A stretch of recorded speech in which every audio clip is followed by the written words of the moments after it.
আলাইকুম ভিউয়ার্স, আজকে আমরা চলে আসছি চট্টগ্রাম বোট ক্লাবে। আমরা এখন ভিতরের দিকে যাচ্ছি, দেখা যাক আজকে বোট ক্লাবের ভিতরে আমরা কি কি দেখতে পাই।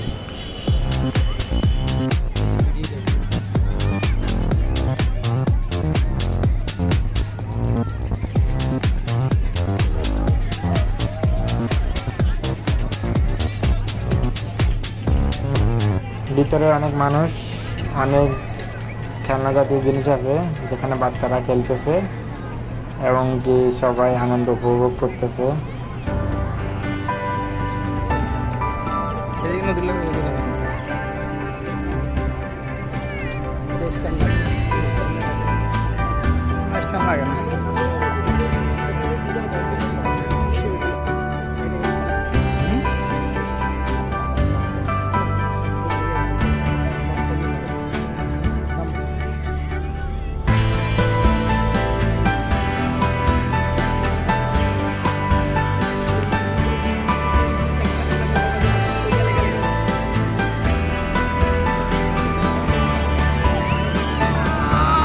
বোট ক্লাবের আসল সৌন্দর্য হলো এই বোটগুলো, কৃত্রিমভাবে তৈরি বোটগুলো দেখতে খুবই সুন্দর।